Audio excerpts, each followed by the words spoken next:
안녕하십니까. 고고TV 여명입니다. 2021년 5월 7일에 방송할 내용인데요. 5월 6일 자정에 찍는 겁니다. TV조선 9시 뉴스를 보니까 양정철이의 행보가 탄로나고 그랬죠. 탄로나서 양정철이가 이재명을 여러 번 만났다. 아마 서너 번 만났다. 이런 건데요. 이게 어떤 행간을 이룰 것이냐 하면은 결론적으로는 양정철이는 문재인을 배신했다 이렇게 되는 것이죠. 제가 여러 번 말씀드렸지만은 만약에 이재명이가 만약입니다. if입니다. if. 만약에 이재명이가 대통령이 되면은 먼저 칠 상대가 문재인이 될 것입니다. 문재인이. 이재명의 그 두더지 같은 습성을 보면은 이 친구는 자기의 존재 가치나 자기가 살기 위해서는 무슨 짓이든 할 친구입니다. 사람입니다. 인간입니다. 친구 아니야 너는 임마. 이렇게 되는 것인데요. 지금 이재명이 요새 계속 화두에 나오죠. 그죠? 지금 그 더블 미친당 입장에서는 특별한 대선 주자가 이재명 뿐이 없다. 그런데 저거는 먹기도 그렇고 버리기도 그렇고 먹으면 목에 가시가 걸릴 것이고 폐부를 치를 것이다 하는 것이죠. 계력이라는 거죠.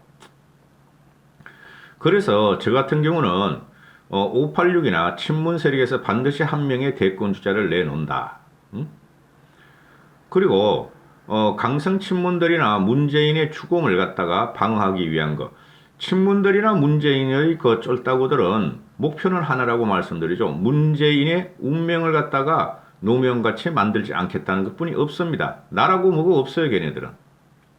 그런데 그러기 위해서는 이재명이가 가장 위험한 인물이다 하고 생각하는 것이죠. 윤석열만큼 이재명이가 위험하다 하는 것이 친문과 문재인 따가리들의 습성입니다. 근데 이재명 같은 경우는 지금 계속 나오죠. 그죠? 어제 선전 능력이 탁월하다. 어제 선전 능력이 탁월하다. 그러나 어제 선전 능력 가지고는 신문에 해제만 될 뿐이지 그거 가지고 대권을 가져갈 수는 없어요. 대단히 얍삽하고 얄팍하고 얍삽하고 이재명이가 하는 짓이 보면 대단히 기회주기 속성이 많죠. 그거를 두려워할 필요는 없는데 문제는 국힘 쪽이나 야권 쪽에서 그만한 이재명을 대체할 인물이 나올 것이냐 하는 문제 윤석열을 제외하고는 없다는 거죠. 그래서 이재명이 위험한 거예요. 그러면은 고고TV나 시청자분들께서는 이재명이가 위험하다는 걸 느끼시겠지만은 문시족이 볼 적에도 이재명은 위험해요. 여기서 양정철이가 방향을 틀은 거죠. 미국에서 귀국한 지 잠깐 갔다가 와서 귀국해가지고 대선 전략을 짜려고 이재명이를 만났다.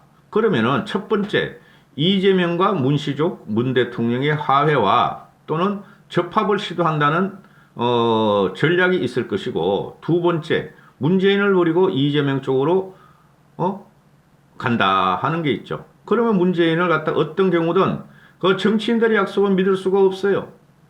김종인 씨가 국힘 쪽에서 쫓겨나는 거 보십시오. 김종인 씨가 과거에 박근혜 대통령과 문재인을 당선시키는데 1등 공신을 하고도 쫓겨나는 거 보십시오. 정치인들의 말은 믿을 게 없습니다. 그래서 결국에는 양정철이가 문재인하고 접합 과정을 찾겠지만은 문시족들이 지금 현재 양정철이가 이재명을 만난 것에 대해서 대단한 반감을 가질 것이죠. 그전에도 벌써 몇 번 나왔죠.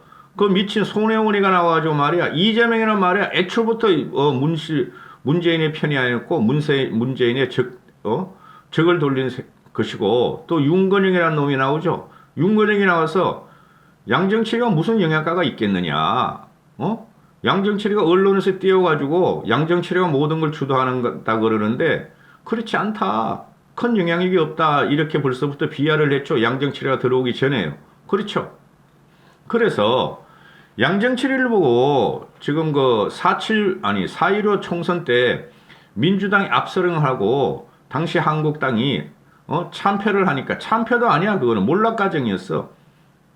참패를 하니까 양정철이 전략이 통했다 그러는데 저도 4.15 총선을 잘 봤지만 양정철이 전략이 통한 게 아니고 국힘이 황교안과 공천파동 때문에 스스로 무너진 거예요. 양정철이가 국힘과 야권을 쓰러뜨린 게 아니라고 저는 봐요. 거기다가 코로나가 터졌고 코로나 국난위기 극복과 재난지원금을 1인당 100만 원씩 뿌렸고 그런 과정에서 황교안과 마지막 공천 파동 전략적으로 국힘을 갖다가 총선에서 이길 수 있는 전략가가 없었죠. 그죠? 화학적으로 아니 물리적으로 그냥 합당만 하면 되는 줄 알았어. 그래서 당시에 자한당 즉 한국당이 자체적으로 몰락한 거예요. 양정철이의 문제가 아니었어요. 그리고 또 이런 말들을 하죠. 지금 양정철이가 윤석열하고도 가깝다, 친하게 지낸다 이러죠. 그죠? 그래서 윤석열하고 무슨 모의를 해서 김종인 씨를 또 끼워가지고 무슨 모의를 해서 국힘을 망하게 하고 내각 개헌제로 갈 수도 있다 이런 말들을 또 우파에서 떠드는데 그거는 소설도 안 돼요. 그건 삼류 소설도 안 돼요. 그냥 썬데이 서울에 나오는 추적 기사야. 추정 기사란 말이죠. 윤석열이라는 친구가 대권 정치 선언을 하고 지금 대권 행보를 하려는 것은 문재인 정권을 치려는 것이기 때문에 양정철이가 이쪽에 붙어가지고 윤석열에 붙어가지고 문재인을 칠 리가 없죠.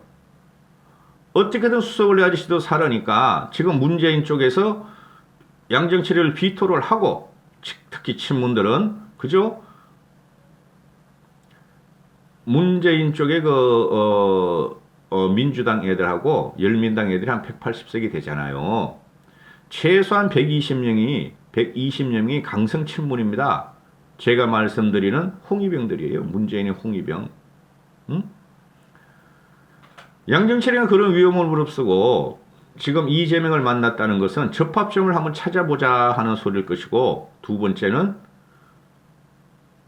정권을 뺏길 수는 없다.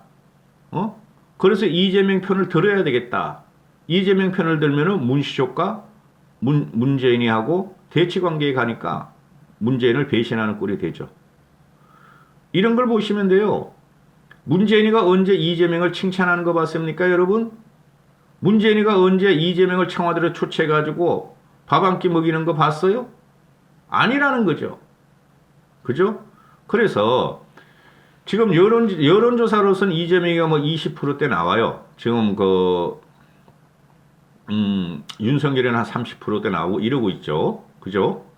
그러니까 끊임없이 문시족에서는 문시족의 후보를 내려 그럴 거예요. 여기서 양정철이가 붙었다. 심각한 거죠. 그죠? 그러면은 또 이런 이야기를 할 수가 있어요. 양정철이가 총선에서도 이긴 전략가이기 때문에 이재명과 함께 우산을 쓰고 대선 전략을 펼쳐서 문재인 쪽의 허락을 받고 양정철이를 대통령으로 만드는 전략을 펼친다. 즉 킹메이커가 된다 하는 게 그게 쓰잘데없는 그 기자들이 상상을 하는 거고 우파 유튜버들이 상상을 하는 거예요, 여러분. 그게 양정철이는 쉽게 말해서 여야를 대치시킨다면은 지금 현재 우리 쪽에서는 보수 쪽이나 보수 개혁 쪽에서는 김종인 씨라는 대전략가가 있죠. 양정철이는 지금 이재명을 통해서 대권을 창출하고 문재인을 갖다가 유지시키려고 하려고 그러겠죠. 그 전략가다? 그게 킹메이커다? 천만의 말씀. 양정철이는 킹을 문재인 본 역사가 없어요. 김종인 씨는 박근혜, 문재인이란 킹을 만들었고, 그전에도 노무현 같은 경우도 개입을 했고, 그죠? 그래서 이 양정철의 그 움직임을 제가 이제 간혹 가다가 방송을 할 거예요. 전 다 보고 있어요. 그런데 크게 염려할 필요 없어요. 저는 오히려 좋다. 양정철이가 이재명한테 붙으면 오히려 좋다. 더블민주당 애들이나 문시족들에 의해서 한번 와장창 크랙이 생길 것이다. 크랙이. 갈라치기가 생길 것이다. 우리한테는 엄청 좋다. 그래서 이 양정철이라는 경우가 보면은 제가 볼 적에는 옛날부터 이렇게 보고 있으면 양정철이는 크게 전략을 펴고 걸을 친구가 아니에요. 꼼꼼하게 들어가서 뭔가 분석을 하는 애지 큰 전략을 펴고 통으로 갖다 확 나라를 엎거나 판을 흔들 인물은 못 돼요. 그 이재명이도 알 거야. 그 이재명이도 문제가 지금 굉장히 많죠. 그죠? 요새 나오는 뭐 며칠 전에 말한 그 대학교 안 간 사람들 말이야. 젊은 애들한테 1,000만 원을 줘가지고 해외여행 시키는 거 어떠냐 이런 말에는 윤우수기가 막 두드려 패고 홍준표가 막 나오고 그러는데 그거 그냥 놔두면 돼요. 국민이 다 판단해요. 대학 간 놈은 장학금도 받고 국가에서 반값 등록금도 받고 이렇게 하는데 안 간 사람은 피해보지 않느냐. 그렇죠. 그게 문제가 되는 게 아니에요. 1,000만 원을 주고 뭐 어쩌고 그게 문제가 되는 게 아니라 지금 젊은이들은 20살짜리 솔직히 잘 몰라요. 20살짜리 그냥 알바해가지고 그거 뭐 가지고 또 용돈 쓰고 이런 거지. 한 25살 되면은 지들이 그렇게 굴리다 보면은 이 세상이 험난하고 왜 이렇게 나를 괴롭혀 세상이 나는 뭐라도 하려고 그러는데 그게 이제 문제가 심각한 거죠. 20대가 뭐 20살짜리만 있나? 그죠? 안 그렇단 말이죠. 그러면은 얘네가 정치인이라면은 이재명 같은 애가 어떻게든지 고용을 확보하고 경제 성장을 시키고 그죠? 지금 현재 문재인 시대에서 1%대 아니 1%대 제 5년 해봐야 1%대가 안 된다니까. 1%대뿐이 안 된다니까. 우리나라 잠재 성장이 3%는 돼야 돼요. 2.6%인가. 그러면은 경제 성장을 하고 기업을 보호하고 그죠? 그 다음에 중산층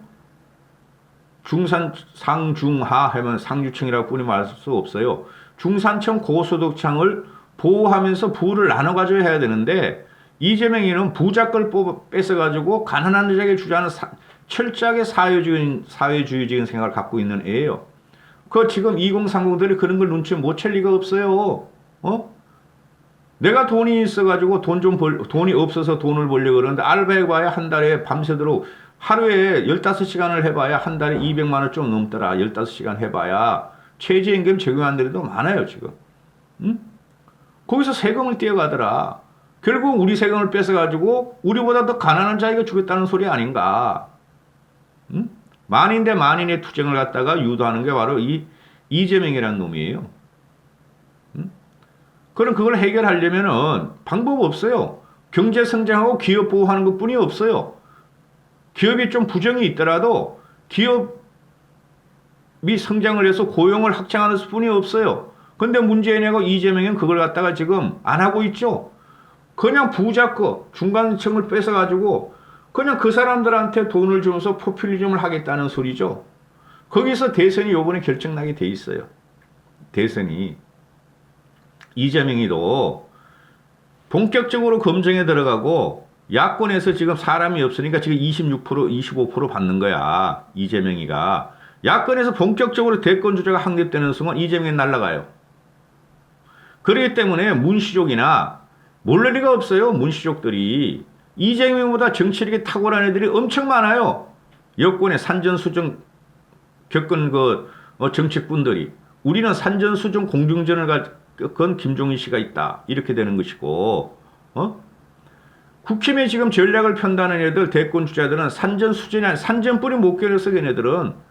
물에 안 빠져봤어? 국힘 관료 출신들 그것들은. 그게 문제예요. 그런데 민주당 애들은 산을 타봤고 물에도 빠져봤어. 망하기도 해보고 척박한 거리에서 돌 던지고 정권욕을 불태우는 애들이야. 민주당 애들은. 이재명도 마찬가지고. 그렇죠. 공중전을 펼 사람이 우리는 하나다가 있다 그래도 김종인 씨가. 이렇게 되는 거예요. 양정철의 행보는 성공하지 못할 것이다. 첫 번째 이유. 문재인으로부터 이탈하기 시작했다. 배신하기 시작했다. 두 번째 이유. 그러면 문시족들이 가만 안 놔둘 것이다. 그리고 또 세 번째 이유. 국힘은 가만히 있나? 국힘이 아니에요. 보수 중도는 가만히 있느냐 이거죠. 지금 윤석열이가 태동하는 순간 이재명의 중도 지지율이 떨어지고 있고 경상 지지율이 영남 지지율이 떨어지고 있어요. 심지어 전라 지지율이 떨어지고 있어요. 이 대세는 막을 수가 없는데 문제는 우리라는 거죠. 지지고 뽑고 싸우고 있으니까 아직까지도 뭐가 뭔지도 모르고 있으니까. 양정철은 문재인으로부터 이탈하기 시작했다. 이까지 하겠습니다. 감사합니다.